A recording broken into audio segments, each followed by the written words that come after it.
दोस्त, अगर इस वीडियो में अगर तुम्हें थोड़ी सी भी अगर सच्चाई अगर नज़र आती है ना, थोड़ी सी भी सच्चाई इस नरेंद्र मोदी की नज़र आती है तो कमेंट जरूर करिएगा।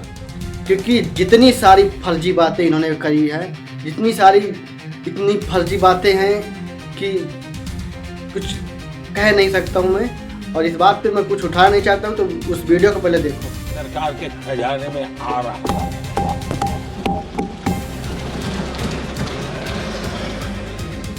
आदरणीय सभापति जी, हमने एक महत्वपूर्ण निर्णय लिया इथेनॉल ब्लेंडिंग का। हम जानते हैं हम एनर्जी इंडिपेंडेंट नहीं हैं, हमें बाहर से लाना पड़ता है। जब इथेनॉल ब्लेंडिंग किया और हमारे पेट्रोल डीजल की आय कम हुई, उस एक निर्णय से 1 लाख करोड़ रुपए का फर्क पड़ा है। और ये पैसे करीब 1 लाख करोड़ रुपया किसानों की जेब में गया है।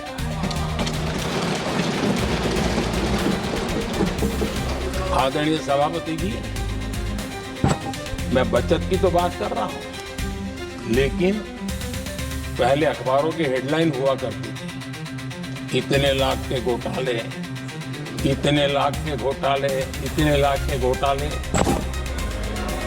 10 साल हो गए, ये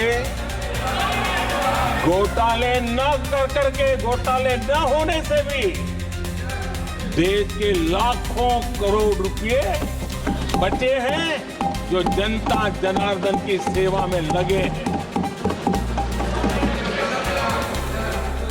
आदरणीय सभापति जी, हमने ये जो अलग अलग कदम उठाए, उससे लाखों करोड़ रुपए की बचत हुई, लेकिन उन पैसों का उपयोग हमने शीश महल बनाने के लिए नहीं किया।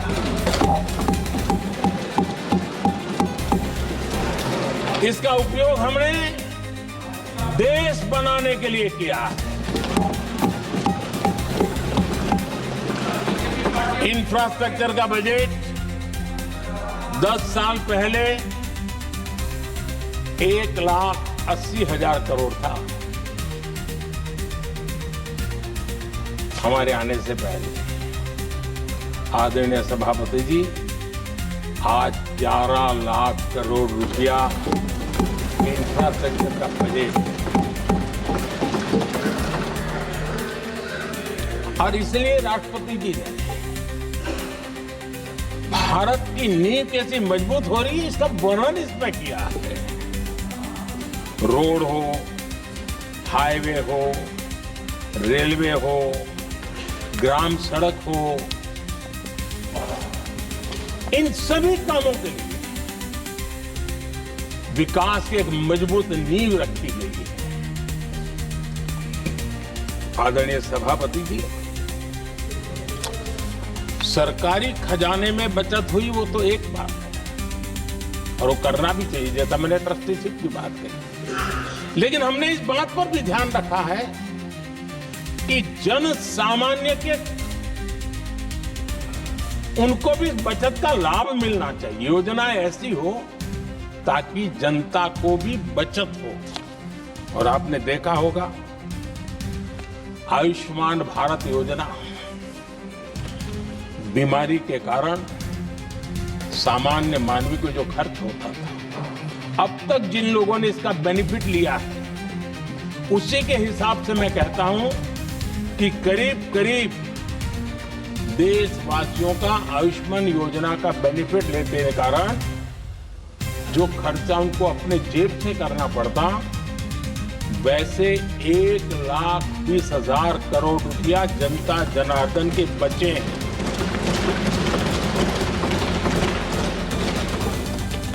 ये आवश्यक है कि अब जैसे जनऔषधि केंद्र, आज मध्यम वर्ग के परिवार में 60-70 साल उम्र के परिवार के स्वजन हो तो स्वाभाविक है कोई न कोई बीमारी आ ही जाती है। दवाई का खर्चा भी होता है, दवाएं महंगी भी होती है। हमने जब से जन औषधि केंद्र खोले हैं जिसमें 80% डिस्काउंट होता है और उसके कारण जिन परिवारों ने इन जन औषधि केंद्रों से दवाइयां ली हैं उनके करीब 30,000 करोड़ रुपए दवाई को खर्चा बचा।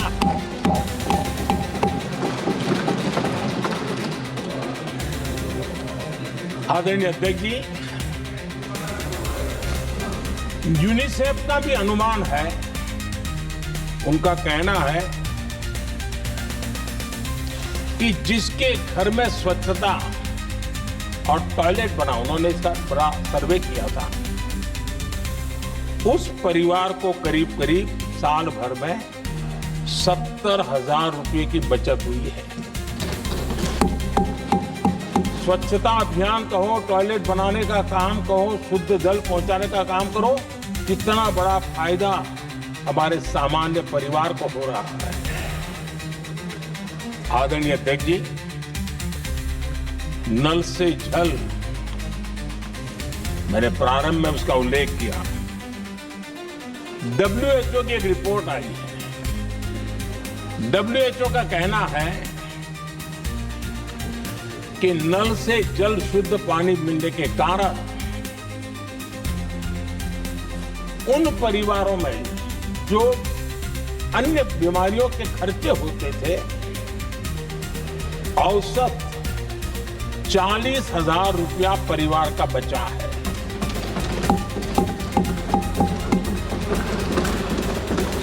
मैं ज्यादा गिन नहीं रहा हूं, लेकिन ऐसी अनेक योजना है जिन योजनाओं ने सामान्य मानवी के खर्च में बचत की है। आदरणीय सभापति जी, करोड़ों देशवासियों को मुफ्त अनाज, उसके भी उस परिवार के हजारों रुपए बचते हैं। PM सूर्यघर मुफ्त बिजली योजना, काटा नहीं,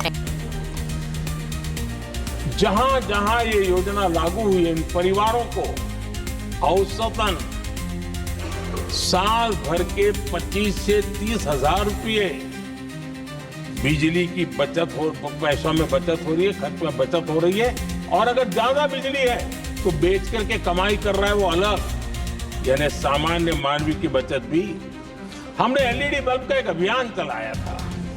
आपको मालूम है कि हमारे आने से पहले LED बल्ब 400 रुपए में बिकते थे।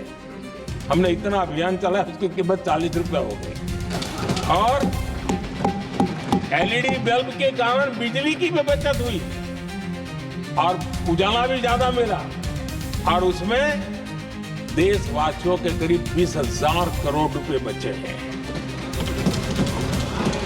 आदरणीय सभापति जी, जिन किसानों ने सॉइल हेल्थ कार्ड का वैज्ञानिक तरीके से उपयोग किया है, उनको बहुत फायदा हुआ है और ऐसे किसानों को प्रति एकड़ 30,000 रुपए की बचत हुई है।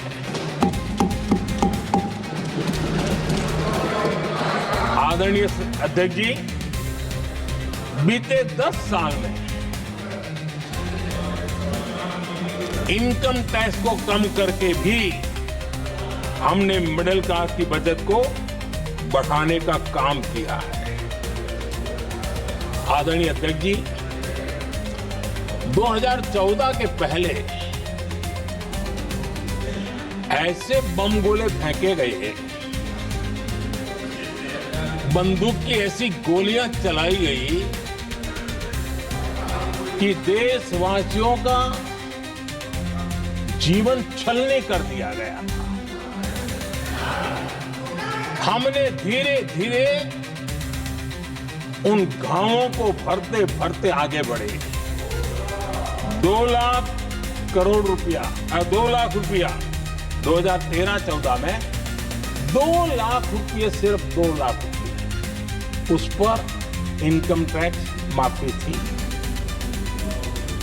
और आज 12 लाख रुपये संपूर्ण रूप से इनकम टैक्स से मुक्ति। और हमने बीच के कालखंड में भी 14 में भी, 17 में भी, 19 में भी, 23 में भी हम लगातार ये करते आए, घाव भरते गए और आज बैंडेज बाकी था वो भी कर लिया। स्टैंडर्ड डिडक्शन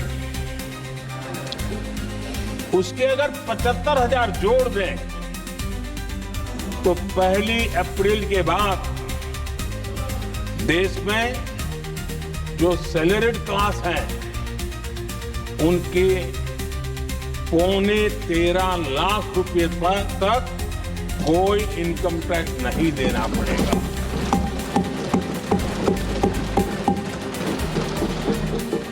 आदरणीय सभापति जी, आप जिस समय युवा मोर्चा में काम करते थे तब एक बात आप सुनते होंगे, पढ़ते भी होंगे। एक प्रधानमंत्री आए दिन 21वीं सदी बोला करते थे। एक प्रकार से रट गया था, तकिया कलाम जैसा हो गया था, तो बोलते थे 21वीं सदी। जब इतनी बार बोला जाता था तो उस समय टाइम्स ऑफ इंडिया में R.K. लक्ष्मण ने एक बड़ा शानदार कार्टून बनाया था। वो कार्टून बड़ा इंटरेस्टिंग था। उस कार्टून में एक हवाई जहाज है, एक पायलट है। अब उन्होंने पायलट क्यों पसंद किया वो तो मुझे मालूम नहीं। कुछ पैसेंजर बैठे थे और हवाई जहाज एक ठेले पे रखा हुआ था और मजदूर ठेले को धक्का मार रहे थे और 21वीं सदी लिखा हुआ था। वो कार्टून उस समय तो मजाक लग रहा था, लेकिन आगे चल करके वो सच सिद्ध हो गया। आदरणीय अध्यक्ष जी, ये कटाक्ष था जमीनी सच्चाई से। तब के प्रधानमंत्री कितने कटे उठे थे और हवाई बातों में लगे हुए थे, इसका वो जीता जागता प्रदर्शन करने वाला कार्टून। 10 करोड़ फर्जी लोग सरकारी खजाने से अलग अलग योजनाओं का फायदा ले रहे थे। आदरणीय सभापति जी, सही को अन्याय न हो इसलिए राजनीतिक फायदा नुकसान की परवाह किए बिना हमने इन 10 करोड़ फर्जी नामों को हटाया और असली लाभार्थियों को खोज करके उन तक मदद पहुंचाने का अभियान चलाया।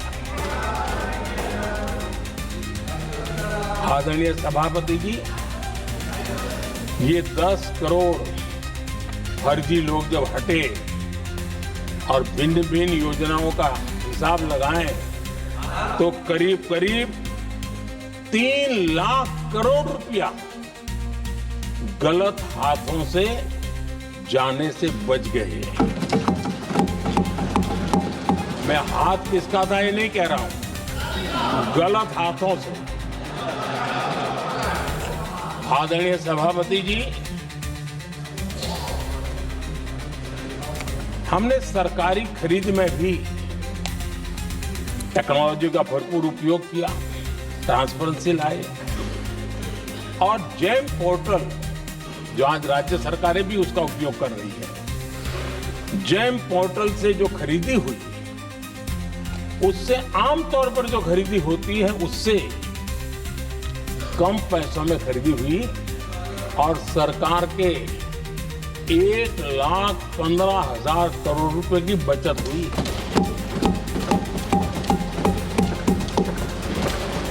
आदरणीय सभापति जी, हमारी स्वच्छता अभियान का बहुत मजाक उड़ाया गया, ऐसा जैसे हमने कोई पाप कर दिया, कोई गलती कर दी।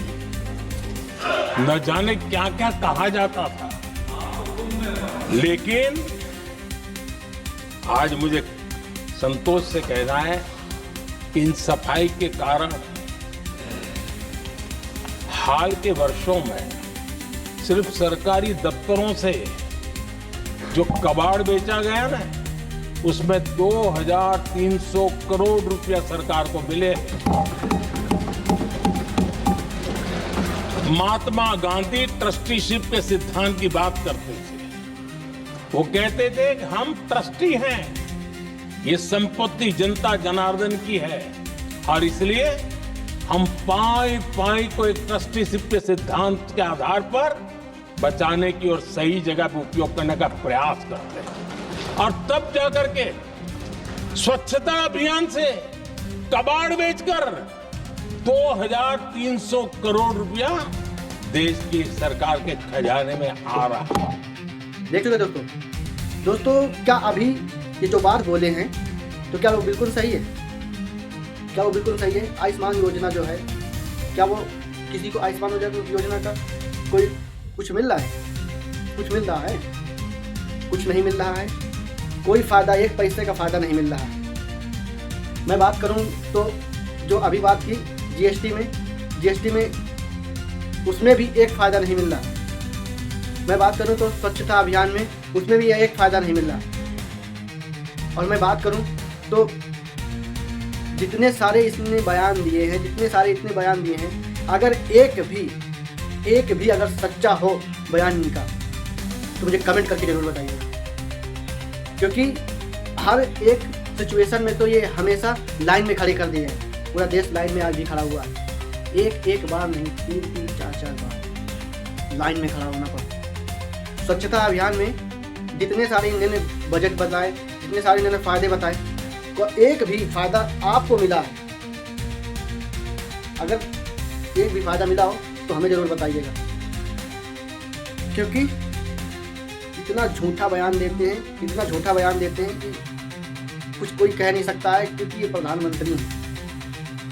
बस ये इस बार बनने और अगले बार देखना क्या होता है। इस बार क्या आपको लगता है इनकी सरकार रहेगी अगर ऐसे ही चलता रहा? अब आयुष्मान में कितने लोगों को फायदा मिल गया? मुझे तो नहीं मिला, ना किसी और मेरे साथी को मिला। तो आप जरूर से कमेंट करके बताइएगा। बस मैं इतना ही बोलूँगा, क्या जो हो रहा है वो सही हो रहा है? बात करने के लिए मैं बहुत सारी बातें कर सकता था, पर मैं नहीं करूँगा, क्योंकि आगे बवाल हो सकता है, इसलिए नहीं करूँगा। जय हिंद।